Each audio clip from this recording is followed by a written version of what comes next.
Nah, tadi saya sudah sampaikan, jadi Alhamdulillah kemarin diskusi dengan Bu Iis untuk implementasi kurikulum Merdeka.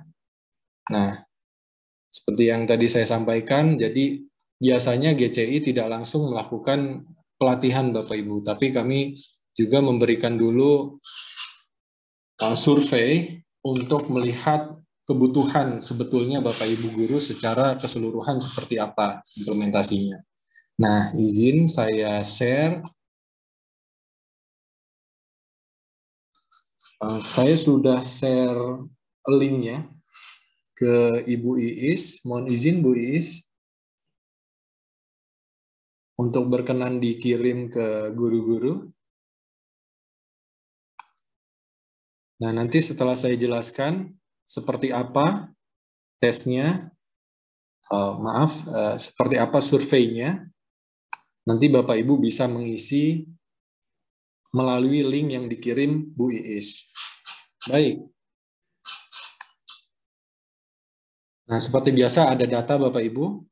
Nah, di sini Bapak Ibu nanti memilih, silakan memilih apakah guru, kepala sekolah, KTU, atau wakil kepala sekolah, karena ada beberapa pertanyaan yang berbeda.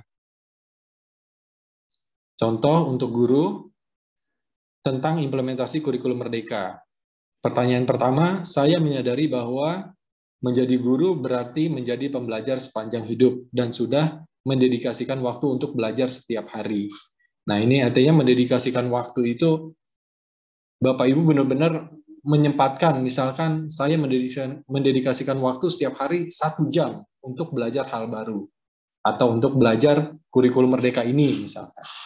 Nah, kalau Bapak Ibu sudah yakin melakukan itu, silakan dijawab iya. Tapi kalau belum, silakan belum.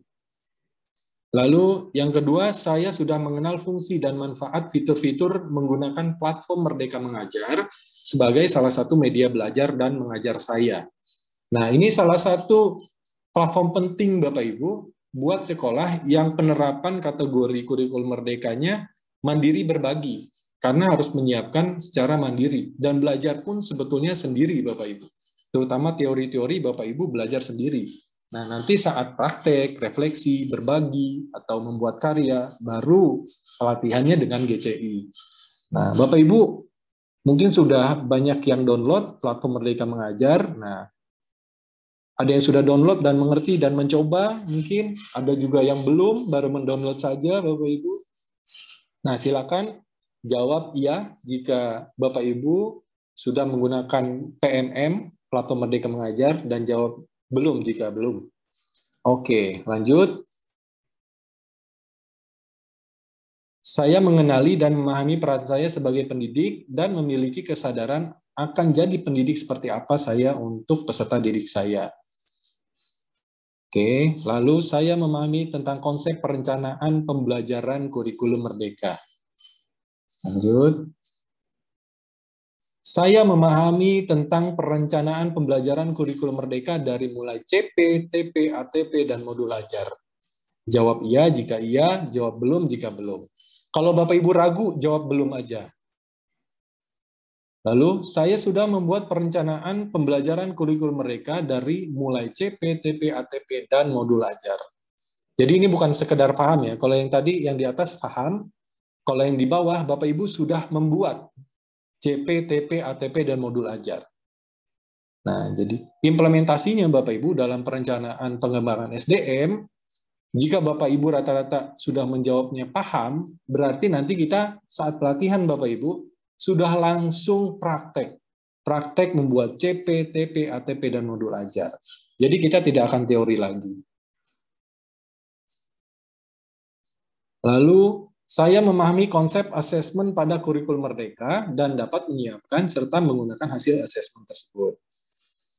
Saya memahami project-based learning, profil pelajar Pancasila. Nah, jadi project-based learning ini ada dua ya Bapak Ibu. Project-based learning untuk mata pelajaran atau keterampilan. Nah, project-based learning untuk penguatan profil pelajar Pancasila. Nah, kalau penguatan profil pelajar Pancasila, project-based learning-nya tujuannya adalah untuk membentuk 6 profil pelajar Pancasila ya Bu. Oke, lanjut. Saya sudah menggunakan teknologi untuk merancang, memonitoring, dan mengevaluasi pelaksanaan proses penguatan proyek profil pelajar Pancasila. Nah, contoh teknologi yang digunakan untuk project based learning itu yang biasa digunakan sekolah penggerak itu ada Padlet, Bapak Ibu. Karena Padlet itu ada yang jenisnya timeline, itu lebih memudahkan Bapak Ibu untuk memonitoring, mengevaluasi, melakukan perencanaan, memudahkan anak-anak untuk melakukan itu, proses project based learning, dan memudahkan Bapak Ibu untuk melakukan monitoring dan evaluasi. Jadi Bapak Ibu tinggal masuk aja ke aplikasinya, ngelihat, oh kelompok A sudah sampai sini, oh kelompok B sudah sampai sini, begitu. Nah itu, apakah Bapak Ibu sudah menggunakan itu? Kalau yang saya tahu ada Jira, ada Padlet. Nah kalau Bapak Ibu belum, silakan dijawab belum. Saya memahami implementasi praktik baik profil pelajar Pancasila dan dimensi-dimensinya. Nah ini pemahamannya. Lalu sekolah saya sudah mengimplementasikan praktik baik profil pelajar Pancasila dan dimensi-dimensinya setiap hari dilakukan dalam waktu tertentu secara bersama-sama. Nah, ini contoh, misalkan di SMA 31 ada setiap hari mengaji hari Jumat misalkan. Nah, berarti itu sudah masuk ke praktek baik. Profil pelajar Pancasila itu profil pertama. Bertakwa kepada Tuhan Yang Maha Esa dan berakhlak mulia. Nah, itu masuk ke profil pertama. Lalu misalkan di hari Seninnya apa nih? Misalkan tentang gotong royong. Nah, sederhana aja Bapak Ibu, mungut sampah gitu kan, 15 menit setiap hari di hari Senin. Nah, itu berarti sudah melakukan praktik baik gotong royong gitu. Dan berkebinekaan global ya. Ada irisan-irisannya. Oke. Kalau Bapak Ibu belum menerapkan di sekolah Bapak Ibu, jawab belum. Kalau sudah silakan iya. Lalu saya memahami cara menyiapkan pembelajaran berdiferensiasi. Nah, apakah sudah paham Bapak Ibu? Lalu dalam menerapkan implementasi pembelajaran berdiferensiasi, perangkat apa yang Anda gunakan untuk mengetahui karakter, gaya belajar, minat, bakat, dan kecerdasan peserta didik? Nah, ini ada beberapa jawabannya, silakan dipilih salah satu. Ada survei manual berbasis kertas, ada psikotes manual berbasis kertas, ada psikotes berbasis platform data digital. Silakan Bapak Ibu pilih. Atau belum ada perangkatnya. Lalu, saya memahami konsep dan menerapkan disiplin positif dalam membangun sekolah merdeka. Oke, ini pemahamannya. Lalu, saya memahami konsep dan praktik baik tentang pembelajaran reflektif. Oke. Lalu, kategori implementasi kurikulum merdeka apa yang sekolah Anda pilih? Nah, tadi saya baru dapat bocoran dari Bu Iis, berarti masuknya ke mandiri berbagi ya Bapak Ibu. Ini kelasnya sekolah penggerak ya Bapak Ibu. Mandiri berbagi ini. Saya siap belajar dan mengimplementasikan kurikulum merdeka. Nah, jika ya siap, silakan Bapak Ibu. Jika belum, silakan dijawab belum. Nanti mungkin kita bisa ngobrol lebih lanjut. Kalau yang merasa belum siap.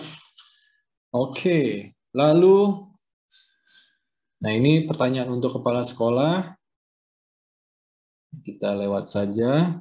Lalu ini pertanyaan untuk KTU, wakil-wakil, TU, bendahara, operator. Nah, karena sekolah atau kurikulum merdeka ini harus dilakukan secara bersama-sama ya Bapak Ibu. Harus holistik secara menyeluruh. Jadi bukan hanya guru yang bergerak, bukan hanya kepala sekolahnya yang bergerak, tapi juga KTU, TU, dan tentunya wakil-wakil, bendahara, operator juga memahami arah SMA 31 akan kemana. Nah, ini pertanyaan-pertanyaannya, mungkin yang saya highlight. Perangkat apa yang Anda gunakan sebagai sistem manajemen pembelajaran atau LMS di sekolah Anda? Nah, setahu saya waktu itu kita dari 2016 ya, atau 2017 gitu, SMA 31 sudah ngambil pelatihan Google for Education dengan GCI. Saya masih ingat itu Pak Jumada selaku operatornya bersama Bu Irna ya dari GCI. Nah, apakah ada pengembangan? Mungkin sekarang udah pakai Moodle juga, silakan. Lalu perangkat atau aplikasi apa yang Anda gunakan sebagai sistem manajemen sekolah di sekolah Anda? Ini untuk TU lebih khususnya. Jadi sistem big datanya seperti apa? Pendataan muridnya, pendataan gurunya, absensinya, misalkan apakah absensi pinjapinnya sudah terhubung dengan aplikasi digital dan menjadi big data buat sekolah, seperti itu. Oke. Apakah website SMA 31 aktif dan memiliki domain sch.id? Silakan, itu pilihan-pilihannya. Berapakah kapasitas jaringan internet sekolah Anda? Nah, ini juga kita butuh untuk sharing, Bapak Ibu. Karena salah satu tantangan kurikulum Merdeka adalah digitalisasi sekolah, Bapak Ibu, dan perencanaan berbasis data digital. Apakah RKAS dirancang bersama wakil kepala sekolah? Nah, ini penting sekali. Seringkali RKAS itu dirancang oleh mungkin hanya satu orang, Bapak Ibu. Mungkin usulannya dari wakil-wakil, dititip ke operator, lalu operator ngerjain sendirian. Nah, itu kadang-kadang sering membingungkan buat operator dan menjadi beban ya, Bapak Ibu. Nah, apakah bareng-bareng isinya? Nah, yang efektif biasanya yang bareng-bareng, Bapak Ibu. Oke, saya memahami aturan dan tata kelola keuangan, dana BOS, dan BOP. Nah, ini juga penting agar kita tidak salah melakukan perencanaan dan pelaporan BOS dan BOP. Saya memahami aturan dan pelaporan keuangan dan dana BOS dan BOP. Saya memahami aturan perpajakan. Nah, perpajakan juga penting, Bapak Ibu. Oke, baik. Kiranya itu, Bapak Ibu, item-item dari survei yang kami berikan untuk SMA 31. Nah, hasilnya nanti akan kami rangkum, kami analisa, dan kami buat dalam bentuk laporan untuk disajikan ke kepala sekolah dan wakil-wakil. Baik, dari saya sekian Bapak Ibu, terima kasih atas segala perhatian. Saya Rama mohon undur diri. Assalamualaikum warahmatullahi wabarakatuh. Waalaikumsalam warahmatullahi wabarakatuh. Izin stop share.